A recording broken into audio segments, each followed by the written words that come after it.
The Bear actress, Ayo Edebiri. Sorry if I butchered it, but wait till you hear the details. Disrespected by Italian reporter. Watch. What we lost during the politically correct era and what we have to expect in Hollywood after the Me Too movement and the Black Lives Matters are done. The two of you, Andrew and Julia. Well, okay. Can you repeat that? And I can, with your sunglasses on, I can't tell which of us you're talking to. So the question was for Julia and Andrew. Mm-hmm. Now that the Me Too era and the Black Lives Matters are done, what we have to expect in Hollywood, and what we lost if we lost something with the politically correct era. Well, it's I not didn't. done. Sorry, I know that that's not for me, and I don't know if it's purposeful if it's not me, but I just am curious. I don't think it's done. I agree it's with not you. Done. I don't think it's done at all. I think maybe hashtags might not be used as much, but I do think that there's work being done by activists, by people every day. She did exactly what I would have done. I'm just going to butt in and answer anyway. Hashtag, perhaps it's lost in translation. Her English seemed good enough to me. I don't know. So there you have it, according to the Griot, during a press junket at the Venice Film Festival that featured Ayo Edebiri, Julia Roberts, Andrew Garfield, a reporter named Federico Polidoro asked only Roberts and Garfield for their opinion on the way Hollywood has changed due to the Me Too and the Black Lives Matter movements of the late 2010s and 2020. I mean, can't she even answer to, I mean, she's a Black and a woman. I don't understand. Neither did she. More specifically, the reporter asked, what have we lost in the politically correct era? And what do we have to expect in Hollywood after the Me Too movement and Black Lives Matter are done? Reporter asked twice for two actors to respond, leaving Ayo Edebiri out. But she responded anyway. I know that's not for me, and I don't know if it's purposeful that it's not for me, but I don't think it's done at all. Hashtags might not be used as much, but I do think that there's work being done by activists, by people every day. That's beautiful, important work that's not finished, she said. Maybe there's not mainstream coverage in the way that there might have been 8 or so years ago, but I don't think that means that the work is done. Garfield also backed up Edebiri's point, agreeing there may just be less coverage of the social movement. I mean, look at the climate we're in. And so folks on TikTok would definitely have something to say about this. Take a look. The level of unprofessionalism and racism was strong with this interviewer at the Venice Film Festival for the After the Hunt press between Andrew Garfield, Julia Roberts, and Ayo Edebiri. Because what do you mean you're asking a question about how we are moving past the politically correct era of the Me Too and Black Lives Matter movement, and how can we expect to move past this politically correct era because both these two movements are done, but excluding asking the Black woman there and only addressing the question to Julia and Andrew. Wearing sunglasses inside while conducting an interview outside of a medical reason is highly unprofessional. And Andrew Garfield turning his whole back, and when I say turning, I mean he turned that bitch and looked both of them in the eyes and was like, blink twice if we run. Julia Roberts summoning like 30 years of media training and just like being a Hollywood starlet to not curse that lady out and to instead be like, could you take your sunglasses off and ask again? Because I don't really understand who you're addressing, which is A-list 30-year actress speak for what the did you just say? The fact that you would ask a question like that to Julia Roberts, the same Julia Roberts whose parents couldn't afford her medical bill when she was born, so Dr. King and his wife paid for it. Because if she would have known the history between Martin Luther King and Julia Roberts' parents, she would have never positioned a question like that to only her and Andrew Garfield. That's the perfect way to respond to racism, because racism is the most illogical, backward ass you could possibly do, think, or say. And so the way that they all were like, how is you good? Like that is the way to react. Yeah. That's how you react. And I can tell you how you should not react. I mean, I've helped some people who've been in some sticky public situations say, no, this is how you're going to frame that. Don't dare blame other people. Don't dare say, oh, I'm the victim. You're not going to turn this around, are you? Well, if you're stupid, you are. If you're defensive, you are. That's exactly what the reporter did, putting out this statement following the backlash. Maybe you agree with me, maybe you don't, but just take a look at it. Take a look at the response here.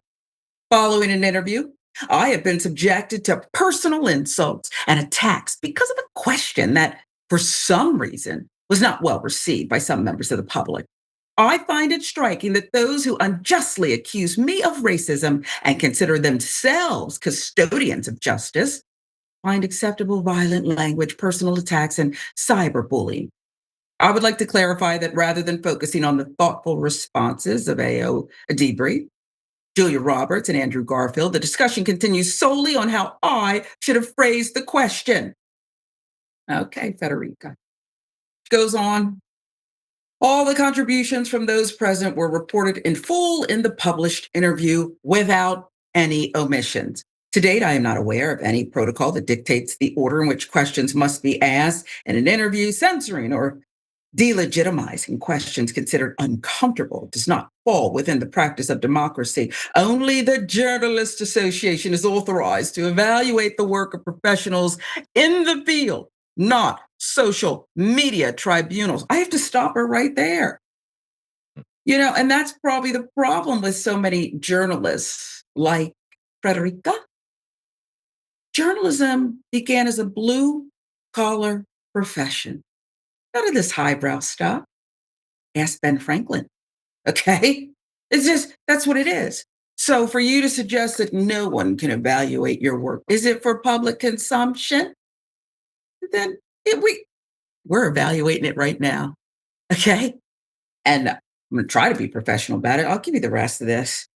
To those who unjustly accuse me of racism, I would like to clarify that in my work, I've interviewed people of every background and ethnicity, and my own family is multi-ethnic, matriarchal, feminist, with a significant history of immigration. I've collaborated for over 20 years with numerous national and international publications of all political orientations, always approaching my work with openness and professional rigor. In my view, the real racists are those who see racism everywhere and seek to muzzle journalism, limiting freedom of analysis, critical thinking, and the plurality of perspectives.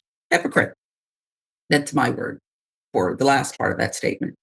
That's what they were doing. They were analyzing her question all over social media. They were critically thinking, and there were a lot of perspectives there, no? They didn't say muzzle her. They used some unkind language, but perhaps the questioning was the first assault. I don't know, Maz. Perhaps this can be chalked up to I'm a member of the foreign press and it didn't come out right, but that's not what I heard. What did you hear? Well, I mean, right off the bat, the fact that she's asking about Black Lives Matter and the Me Too movement, which is, black and female, and you have a black female there, and she says, not you, the other two. It would be like if she'd asked the question of like, how do you feel about colorful shirts from Gucci? The two ladies you answer, not the guy wearing the colorful shirt. I mean, like, can you imagine? Like, what was she thinking? First of all, put your question to everybody. Hey guys, I got a question about the industry. Here it is. Secondly, the way she worded it, it does come from the perspective of like, now that those two things ruined Hollywood, what's the future look like? So whether she meant to or not, that's how it came out. So if you say, okay, English is not my first language, I did not intend it to come out like that. Rather than coming out defensively in your Instagram post, you come out and say, what I meant to ask was, how did these two things affect the Hollywood, and where are we now? Let's say that.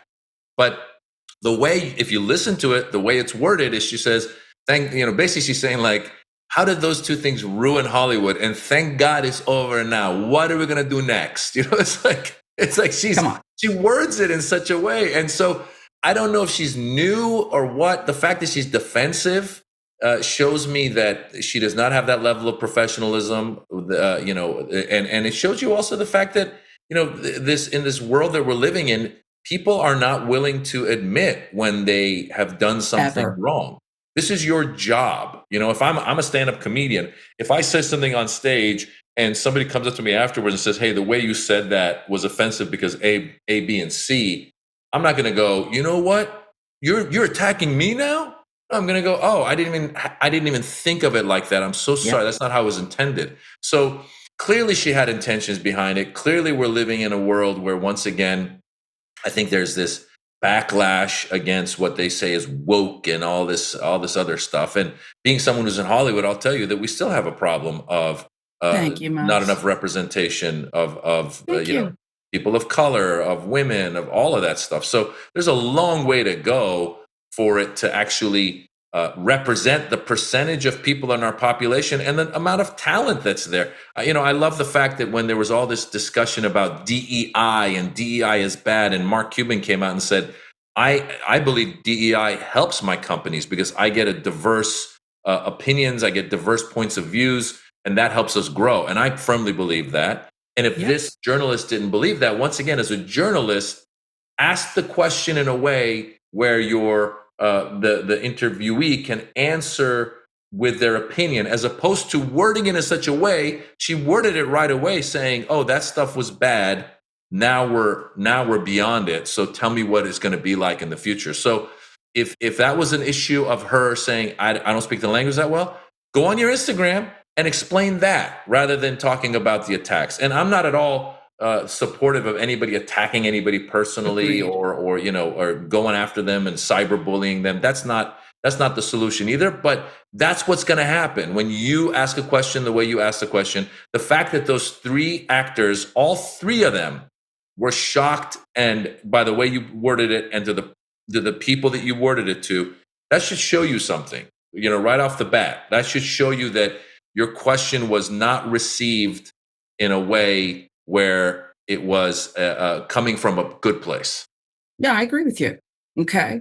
And I agree. I don't want the personal attacks. I apologize for saying Stephen Miller had a face for radio. I shouldn't have said it. No, Okay? you should. Can we just carve that out? Let's just keep that one. I'm not going to do it again. Okay. But you're absolutely right. And the question seemed to be a bit of an attack. And maybe I'm putting too much flex behind it. But you see the Black woman sitting there, rather. And you did it anyway, because you know what? You're not curious, Federica. You're not curious at all. Maz is right. You were presenting your opinion under the guise as a question. And then when people started coming at you, you retreated into victimhood and acted like you didn't know what they were talking about and that you were above it all. Well, you're not. And I like Julia Roberts, and I'm happy that one of the social media people who documented this situation and criticized it brought up that story, that old truth about Coretta and Martin and how they paid that hospital bill. She's a real one. And so I support it all the way.